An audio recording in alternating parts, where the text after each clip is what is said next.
केंद्र सरकार के कर्मचारियों और पेंशनर्स के बीच पिछले एक महीने से एक बड़ी चिंता बनी हुई थी। क्या 8वें वेतन आयोग में पेंशन रिवीजन को शामिल नहीं किया गया है, यानी पेंशन नहीं बढ़ेगी क्या? 3 नवंबर को TOR यानी टर्म्स ऑफ रेफरेंस नोटिफाई होने के बाद से यूनियनों ने सरकार से सवाल उठाए थे, लेकिन मंगलवार को राज्यसभा में फाइनेंस मिनिस्ट्री ने साफ कर दिया कि पेंशन रिवीजन आयोग का हिस्सा है। इससे लाखों रिटायर्ड कर्मचारियों को बड़ी राहत मिली है। हालांकि DA-DR मर्जर पर अभी कोई अच्छी खबर नहीं है। आइए डिटेल में समझते हैं। नमस्कार, आप देख रहे हैं TV9 भारतवर्ष। मेरा नाम है अरुण सिंह। अब राज्यसभा में सवाल के जवाब में finance state minister Pankaj Chaudhary ने कहा, 8वां CPC केंद्र सरकार के कर्मचारियों की सैलरी, अलाउंस और पेंशन जैसे मुद्दों पर अपनी सिफारिशें करेगा।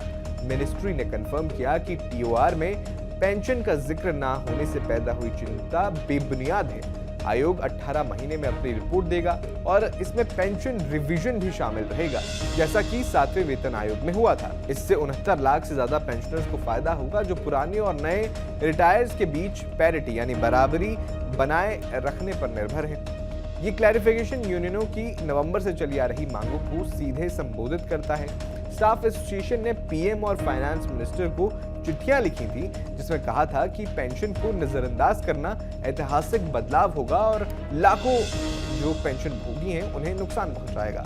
सवाल में यह भी पूछा गया था कि क्या DA यानी डियरनेस अलाउंस और DR यानी डियरनेस रिलीफ को बेसिक पे में तुरंत मर्ज किया जाएगा क्या? तो मिनिस्ट्री ने साफ मना कर दिया है।